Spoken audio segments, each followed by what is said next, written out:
മാധ്യമങ്ങളും എല്ലാം വർഷങ്ങളായിട്ട് ചർച്ച ചെയ്യുന്നതിൽ ഒരു കേസ് നിലനിൽക്കുന്ന നിങ്ങൾ പറ. ലാവില്ല ആയിക്കോട്ടെ, എക്സാലോയിക്കോട്ടെ, കമല ഇന്റർനാഷണൽ ആയിക്കോട്ടെ, ഈന്തപ്പഴം ആയിക്കോട്ടെ. ഞങ്ങൾ ഈ അങ്കമാലി കിടന്ന് ഇത്രയും പ്രശ്നങ്ങൾ ഉണ്ടാക്കിയിട്ട് ഇതുവരെ പോലീസ് കേസ് ഉണ്ടാ? സ്വർണ്ണമായിക്കൊള്ളട്ടെ, പിണറായി വിജയൻ സ്വർണ്ണം ഉപയോഗിക്കുന്ന ആളല്ല. രമേശ് ചെന്നിത്തലയുടെ കഴുത്തെ സ്വർണ്ണമാല കാണും, സതീശന്റെ കഴുത്തിലും കയ്യിലും സ്വർണ്ണമാലയും സ്വർണ്ണവും കാണും. പിണറായി വിജയൻ സ്വർണ്ണം ഉപയോഗിക്കുന്ന ആളല്ല. കമ്മ്യൂണിസ്റ്റ് നേതാക്കന്മാർ അങ്ങനെ സ്വർണ്ണത്തിലും മറ്റു രീതിയിലും ജീവിക്കുന്ന ആളുകളുമല്ല. എനിക്ക് സ്വർണ്ണ പിന്നെ അതുകൊണ്ട് അത്തരം കാര്യങ്ങൾ പറയുമ്പോൾ നിങ്ങൾ കുറച്ചുകൂടെ ശ്രദ്ധിച്ച് പറയുന്നത് നല്ലതാണ്.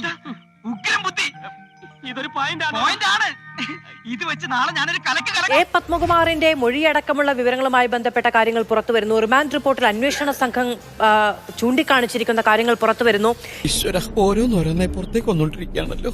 നോക്കൂ, അദ്ദേഹം ഇതിന്റെ തുടക്കത്തിലൊക്കെ പറഞ്ഞിരുന്ന കാര്യങ്ങൾ എന്തൊക്കെയാണ് എന്ന് അങ്ങേക്കും ഓർമ്മയുണ്ടാകുമായിരിക്കും. ഇതിൽ ആരെങ്കിലും എവിടെയെങ്കിലും കുറ്റം ചെയ്തിട്ടുണ്ടെങ്കിൽ അവരെല്ലാവരും ജയിലിൽ പോകട്ടെ എന്നുള്ളത്. ഗുളികൻ നിന്ന സമയമാണോ എന്ന് വേണമെങ്കിൽ ഈ പറയുന്ന ഒരു നാടൻ രീതിയിൽ പറയാമെന്നുള്ളതാണ്. അദ്ദേഹം ജയിലിൽ പോവുകയുണ്ടായി. ഒരക്ഷരം പോലും തെറ്റിയില്ല. ഉണ്ണികൃഷ്ണൻ പോറ്റിയുമായുള്ള സാമ്പത്തിക ഇടപാടുമായി ബന്ധപ്പെട്ട വിവരങ്ങൾ കൂടി അന്വേഷണ സംഘത്തിന് കിട്ടിയിരിക്കുന്നു എന്നുള്ളതാണ്. ഉണ്ണികൃഷ്ണൻ പോറ്റി ആരാണ്? സ്പോൺസർ സ്പോൺസർ സ്പോൺസർ എന്ന 1000 തവണ നമ്മൾ കണ്ടയാൾ സ്പോൺസർ മാത്രമല്ല പാർട്ട്ണർ കൂടിയാണെന്ന് വ്യക്തമാവുകയാണ്. ബഹുമാറിന്റെ കാര്യത്തിലും എല്ലാ പാർട്ടി അംഗങ്ങളുടെ കാര്യത്തിലും പാർട്ടിക്ക് നിരീക്ഷണമുണ്ട്. അവരുടെ സ്വത്ത് വിവരം പാർട്ടി അറിയിക്കണം. ഏതെങ്കിലും തരത്തിൽ ഒരു സ്വത്ത് സമ്പാദനം ഉണ്ടായിക്കഴിഞ്ഞാൽ അത് എങ്ങനെയെന്നുള്ളത് പാർട്ടി അറിയിക്കണം. പുതിയ വീടുകൾ വെക്കുകയോ അല്ലെങ്കിൽ എന്തെങ്കിലും സംരംഭങ്ങൾ ഏർപ്പെടുകയോ ചെയ്താൽ അതിൻ്റെ സോഴ്സ് പാർട്ടിയെ കാണിക്കണം. അങ്ങനെയൊക്കെ ഉള്ള ഒരു സംവിധാനം CPM-നകത്തുണ്ട്. ഏത് കോടതിയിലും ഇവനീ സത്യം പറയും? എനിക്ക് വിശ്വാസമില്ല. പത്മകുമാറിനെ സംബന്ധിച്ച് അദ്ദേഹത്തിൻ്റെ ഒരു സാമ്പത്തിക പ്രകടനം അദ്ദേഹത്തിൻ്റെ കുടുംബത്തിൻ്റെ പാരമ്പര്യം വെച്ച് നോക്കിക്കഴിഞ്ഞാൽ അത് ഒരു അനധികൃതമായ സമ്പത്തായിട്ട് വരുന്നു. ചില പഴയകാല പ്രമുഖരായ നേതാക്കന്മാർക്ക് പറ്റിയ ചെറിയ കയ്യബദ്ധം പോലും സഹിക്കാൻ കമ്മ്യൂണിസ്റ്റ് പാർട്ടി തയ്യാറായിട്ടില്ല. അവരുടെ എല്ലാം പേരിൽ അതൊക്കെ അപേക്ഷിച്ച് നോക്കിയാൽ പത്മകുമാർ വളരെ ചെറിയ ഒരു ജില്ലാ കമ്മിറ്റി അംഗം മാത്രമാണ്. ഞങ്ങളൊക്കെ നല്ല മനുഷ്യരാണ് സാർ. ഈ കൂട്ടത്തിൽ ഒരു ഒറ്റ കള്ളന്മാരും ഇല്ല.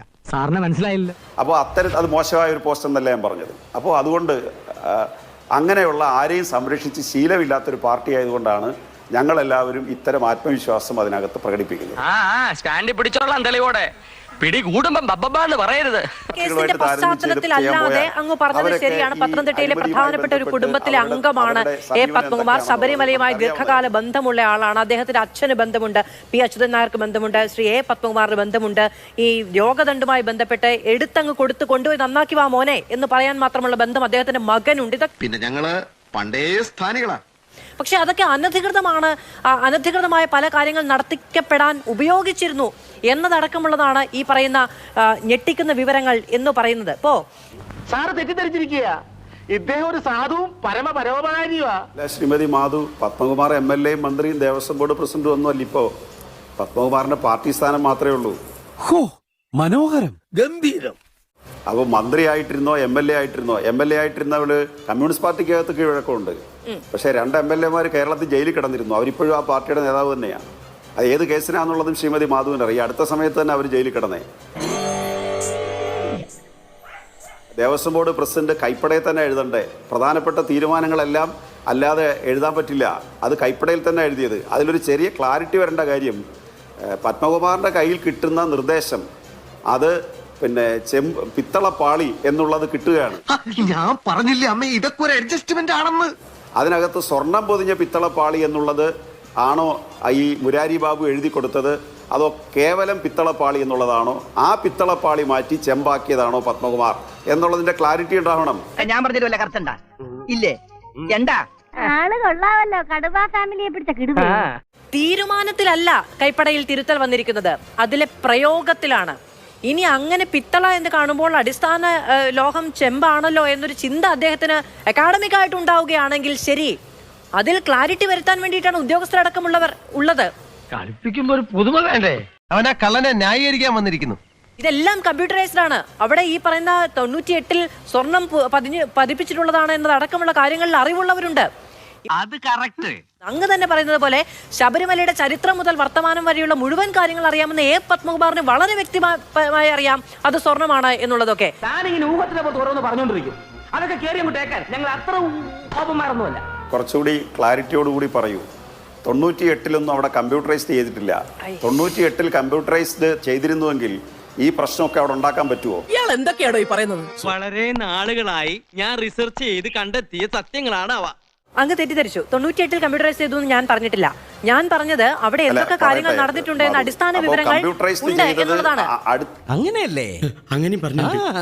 ഒരു വാചകം പൂർത്തിയാക്കാനും ഒരു ആശയം ക്ലാരിഫൈ ചെയ്യാനും സമ്മതിക്കാതെ നിങ്ങൾ ചോദ്യങ്ങൾ കൊണ്ട് മൂടുന്നത് കൊണ്ട് എന്താ പ്രയോജനം?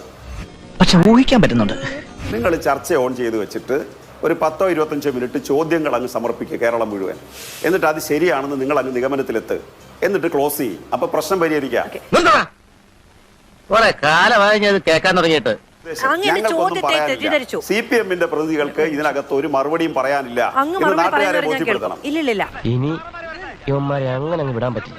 2019 അവിടെ പൂശിയ സ്വർണം എത്ര, അത് കഴിഞ്ഞ് ഇപ്പൊ കണക്കെടുക്കുമ്പോൾ എത്ര സ്വർണം, ഇത് തമ്മിലുള്ള വ്യത്യാസം കണ്ടുപിടിച്ചാൽ മാത്രം മതി ശബരിമലയിൽ എത്ര സ്വർണം പുറത്തു പോയെന്നുള്ളത്. നിന്റെ ആ ടെക്നിക്ക് നന്നായിട്ടുണ്ട്. പത്മകുമാറിനെ കൈകാര്യം ചെയ്യേണ്ട സമയത്ത് അതിന്റെ ശരിയായ സമയത്ത് പത്മകുമാറിന്റെ കാര്യത്തിൽ വ്യക്തതയെല്ലാം വന്നു കഴിഞ്ഞാൽ ഒരു മടിയും കൂടാതെ ഞങ്ങൾ കൈക്കല കൂടാതെ എടുത്ത് വെളിയിൽ കളയുമെന്ന് പറയുന്നത് പോലെ പറയാനുള്ള ആർജവം കമ്മ്യൂണിസ്റ്റ് പാർട്ടിക്കുണ്ട്. അത് കണ്ടാൽ അറിഞ്ഞൂടെ? അപ്പൊ പോകുന്ന വേറെ തലങ്ങളിലോട്ടാ. ആ തലങ്ങൾക്കൊന്നും ഒരു പ്രസക്തി ഇല്ല എന്നുള്ളത് നമുക്ക് കണ്ടു കഴിയാം. കാണാൻ പോകുന്ന പൂരമാണ്. അത്രേ ഉള്ളൂ ഞാൻ പറയാം. കൈക്കല ഒഴിവാക്കണ്ട, ചിലപ്പോ പൊള്ളിപ്പോയാലോ. മാധുവിന്റെ മാനേജ്മെന്റിൽ പൊള്ളുന്നവരൊന്നും ഞങ്ങൾക്ക് അങ്ങനെ പറയരുത് കേട്ടോ. നമ്മൾ അങ്ങോട്ടും ഇങ്ങോട്ടും ഇടപെടാൻ പാടില്ല എന്നുള്ളതായിരുന്നല്ലോ. അതുപോലെ മാർക്സിസ്റ്റ് പാർട്ടിക്ക് പോകത്തില്ല കേട്ടോ. ഞാനേ തൊഴിലാളിവർഗത്തിന്റെ നേതാവാ. അല്ല ഇടപെടാൻ പാടില്ല. അതുകൊണ്ടാ പറഞ്ഞത് മാധുവിന്റെ മാനേജ്മെന്റ് പല കാര്യത്തിലും കൈ പൊള്ളിയിട്ടുണ്ട്. ആ പൊള്ളലൊന്നും CPM പൊള്ളത്തില്ല. ശരി ശരി ശരി. നമുക്ക് അഭിമാനമല്ലേ വലുത്. കൈക്കല കൂടാതെ എടുത്ത് കളയുന്ന രീതി നല്ലതല്ല എന്ന് നമുക്ക് ചൂണ്ടിക്കാണിക്കാമല്ലോ സ്വാഭാവികമായി. അതുകൊണ്ട് പറഞ്ഞതാണ്. ചോദിക്കാൻ പാടുണ്ടോ?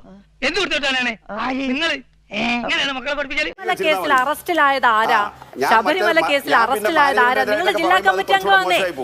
പൂശിയ സ്വർണത്തിന്റെ കണക്കുണ്ടെന്ന് ഞാൻ പറഞ്ഞിട്ടില്ല. പൂശിയ സ്വർണത്തിന്റെ കണക്കിന്റെ കാര്യം ഞാൻ പറഞ്ഞിട്ടില്ല. ഡോക്ടർ PK ഗോപൻ, ഞാൻ പറഞ്ഞത് 2019 എന്റെ കാലത്ത് കണക്കെടുത്തു. എന്റെ കാലത്ത് ശബരിമലയിലുള്ള സ്വർണത്തിന്റെ കണക്കെടുത്തു എന്ന് A. പത്മകുമാർ പറഞ്ഞു എന്നാണ് ഞാൻ പറഞ്ഞത്.